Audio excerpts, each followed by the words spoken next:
Bom, minha irmã, sou missionário e servo Roberto, pregador da palavra, pregador do Evangelho, o Evangelho verdadeiro da verdadeira igreja. Teu Espírito sobre ti edificaria a minha igreja. Quero pregar hoje aqui sobre a igreja primitiva.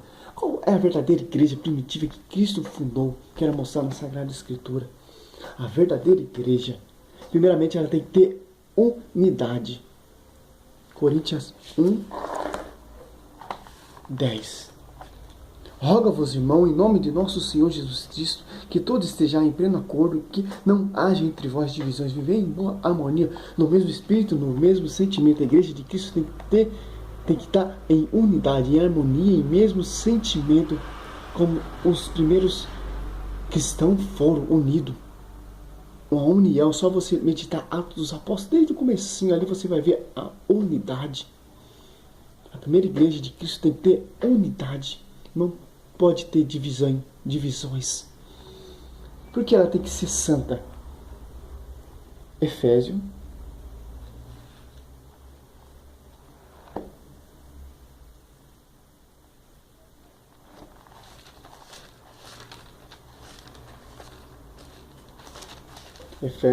5, 25, 27. 5.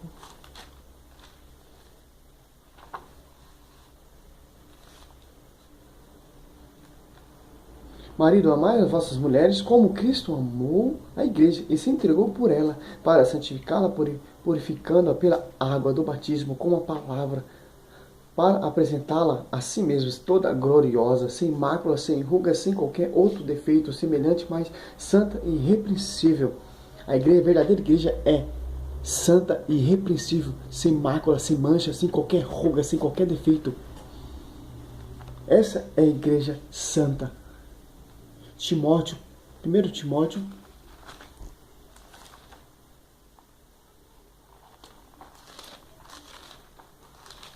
3,15.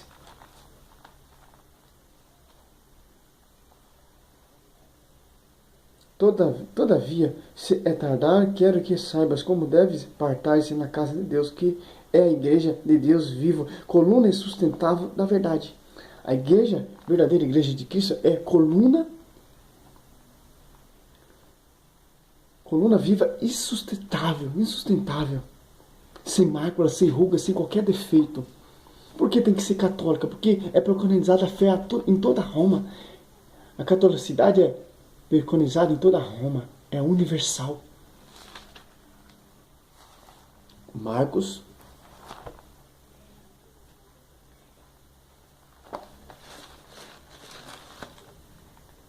'Vem lá no finalzinho, Marcos 16,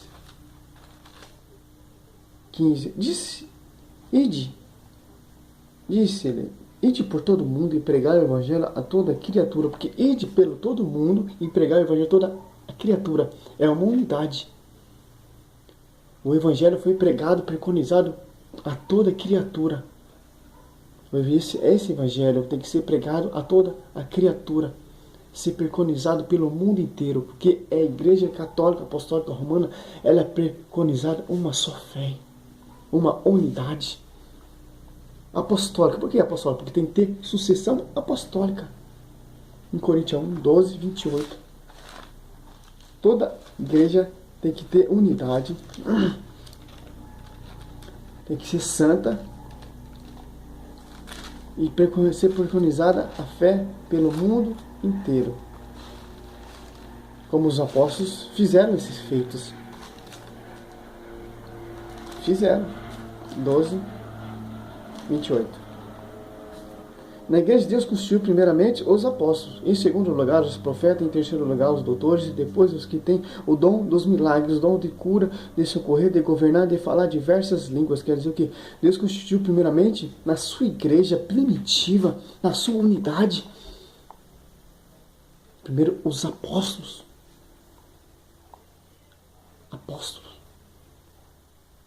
Por que tem que ter sucessão apostólica? Se você ler em Atos dos Apóstolos, ali a sucessão apostólica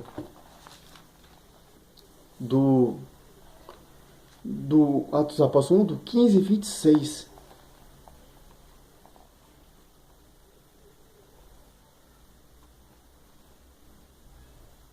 Que eu vou meditar aqui o 22 para você ter mais. Só você meditar essa palavra. Puseram-se os dois, chamado Barnabás, que tinha sobrenome Justo. Senhor, que concede os corações de todos, mostra-nos qual desse dois escolheste para tornar ministro e apostolado. O lugar de Judas, que se transviou para ir para o seu próprio lugar. Quer dizer o quê? Que já tem uma sucessão apostólica. Tem que ter sucessão apostólica. Esses pastores dessas geração, dessas atualidades, esses fariseus com essas doutrinas farisaicas, eles não têm esse apostolado. Eles não têm essa unidade. Eles pregam mais os preceitos da lei de Moisés, a lei mosaica, que é o Velho Testamento. O Velho Testamento dá para você forjar várias coisas, fazer várias doutrinas. Novo, que predomina é o novo mandamento, o Novo Testamento, o novo magistério apostolado com sucessão apostólica. Eu não sei onde esses caras acham sucessão apostólica, porque eles não são padres. Eles não são da igreja de Cristo fundada, que tem unidade, que é santa e irrepreensível, sem ruga, sem qualquer outro defeito. João 21 de novo vai mostrar a sucessão apostólica. João 21. Tendo ele comido, 15 até o 17. Tendo ele comido, Jesus perguntou a Simão Pedro: Filho de João, ama mais do que este? Respondeu ele: Sim, Senhor, tu sabes que te amo. Disse-lhe Jesus: Apacenta aos meus cordeiros. Perguntou-lhe outra vez: Simão, filho de João, ama-me? Respondeu: Sim, Senhor, tu sabes que te amo. Disse-lhe: Apacenta aos meus cordeiros. Perguntou-lhe pela terceira vez: Simão, filho de João, ama-me? Pedro entristeceu porque ele perguntou pela terceira vez: Ama-me? Respondeu-lhe: Senhor, sabes tudo, tu sabes que te amo. Disse-lhe Jesus: Apacenta as minhas ovelhas. Jesus dando autoridade para Pedro apacentar as suas ovelhas. Eu não sei onde os caras lê esse versículo, lê todo esse magistério, os caras querem pregar contra, os caras não querem acreditar sobre o dogma da Santa Igreja Católica, que é universal. O catolicismo quer dizer é universal. Foi preconizada a fé em todo mundo. Porque Deus deu um reino que foi para os judeus. Os judeus não quiseram a graça da linhagem de Moisés, etc. Eles renegaram a graça, preferiram as trevas. Abre em Daniel 2:4.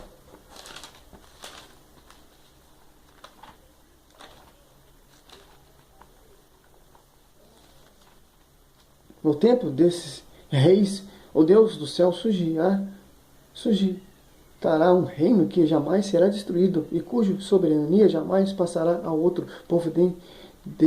Destruirá e aniquilar todos os outros, enquanto que ele substituirá eternamente. Vou mostrar aqui para você ver um negócio aqui em João. De quem que era para esse reino? Era para ser. Aqui, o 22, João 4:22. Vós adorais que não conhecereis, nos adoramos que nós conhecemos, porque a salvação vem dos judeus.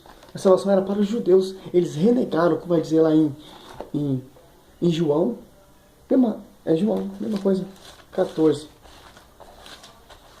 Se eu começar a gravar esse carro do gás, começa para impedir, mas o conteúdo que importa é a palavra do Senhor, o que importa é o Evangelho, seja anunciado a toda criatura, seja batizado em nome do Pai, do Filho e do Espírito Santo. Aqui, ora, o julgamento, a luz veio ao mundo, mas os homens amaram mais as trevas do que a luz, pois as suas obras eram má. A luz veio, que era Jesus Cristo, para os judeus. Eles não quiseram, eles quiseram o quê? As trevas, quiseram o quê? A escuridão, quiseram o quê? O mundo. Porque os judeus perderam a graça e vieram para o povo romano. Um reino novo que será constituído, que nunca será destruído, que é a Igreja Católica Apostólica Romana, que é universal, foi preconizado pelo mundo inteiro, pelo mundo todo. Mateus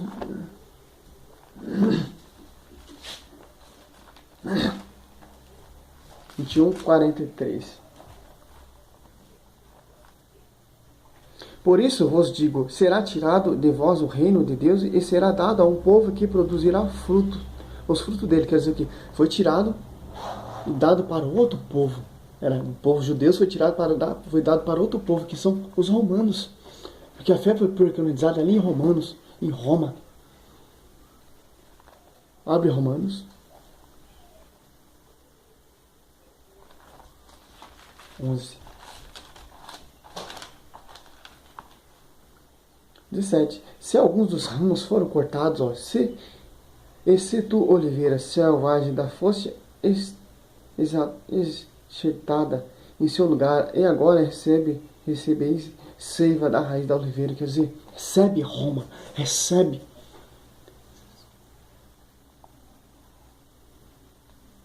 Seiva da oliveira, recebe. Foi tirado um reino de um povo e foi dado a outro povo que produzirá fruto. Atos dos Apóstolos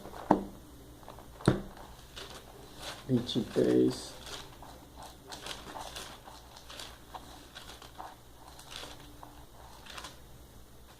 Na noite, Jesus aparecendo para o apóstolo Paulo. Na noite seguinte apareceu-lhe o Senhor. Ele disse: coragem, deste testemunho de mim em Jerusalém.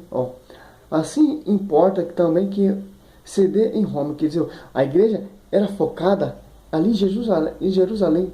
Foi transportada para Roma. E permaneceu ali, vai permanecer ali até a consumação do mundo.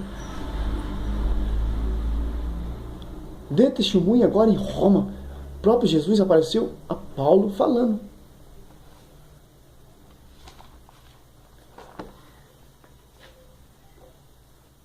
Romanos de novo. 6 e 8.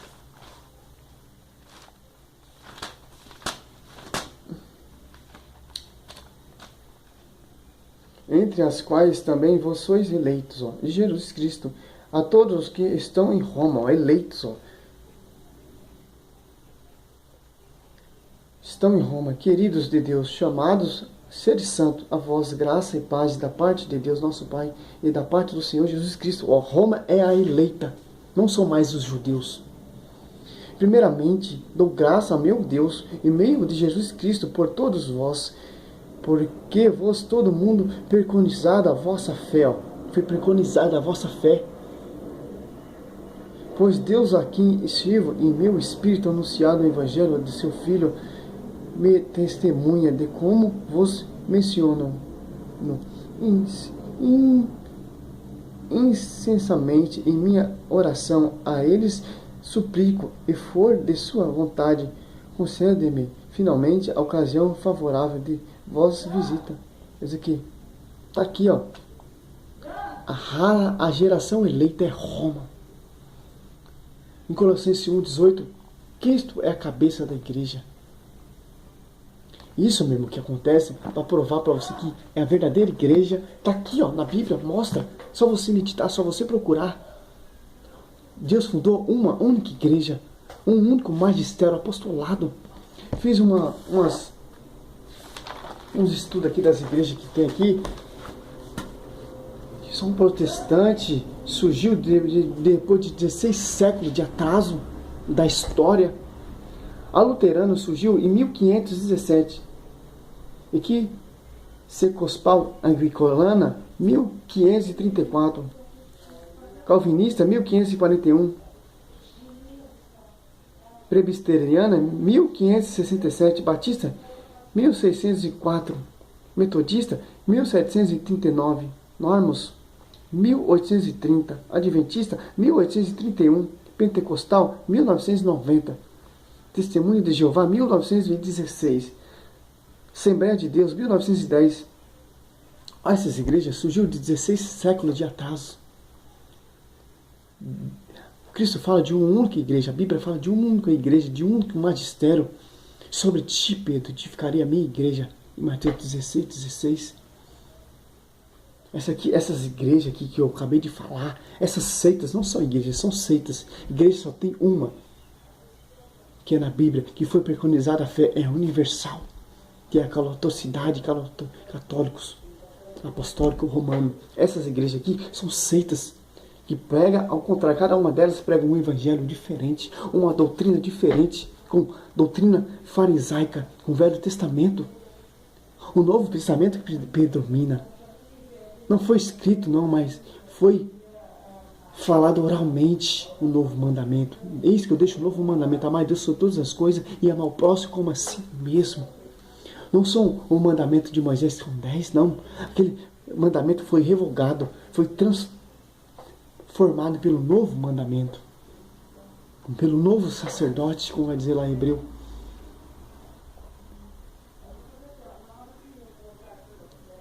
(13, 8). Se faça a mudança da lei, a lei foi mudada pelo Novo Testamento, por Jesus Cristo. Essas igrejas aqui pregam um evangelho diferente, um evangelho distorcido. Não pregam esse evangelho que está aqui, ó. Cada um evangelho desses aqui é cada uma doutrina diferente, é cada um Deus diferente, é cada um Cristo diferente. Uns usa campanha, uns usa o Velho Testamento, usa várias coisas, várias maquinações, vários conceitos que não tem na Bíblia, porque o Velho Testamento tem como fazer várias doutrinas, porque é muito grande o Velho Testamento. Dá para ele maquiar, fazer várias doutrinas, fundar várias seitas para enganar o povo, porque meu povo se perde por falta de conhecimento, em Oséias 4, 6. Porque estão se perdendo, porque eles não querem pregar a verdade. Adventista, sétimo dia, guarda o sábado. Jesus Cristo pregou, está vivendo na lei. O apóstolo Paulo fala aqui, ó, em Gálatas, Adventista do sétimo dia. E tem outras igrejas. Gálatas.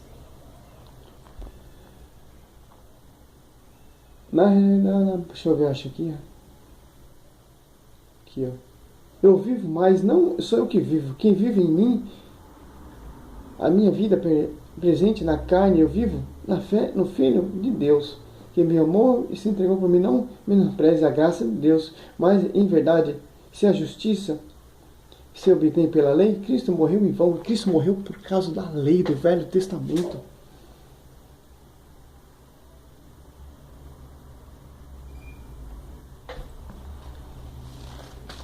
É muito interessante, meus amados, meus irmãos. Todos aqueles que se apoiam na prática da lei estão sob um regime de maldição, pois está escrito: maldito aquele que não cumpre toda a prescrição do livro da lei, que ninguém é justificado pela lei. Perante Deus é evidente, porque justo viverá pela fé. Quer dizer que a lei de Moisés, como diz o apóstolo Paulo, matou o nosso Senhor Jesus Cristo. A lei condena, a letra mata. Somos vivificados pela graça, pelo novo mandamento, pela graça da cruz. Pai do Senhor, meu irmão, sou missionário e servo Roberto.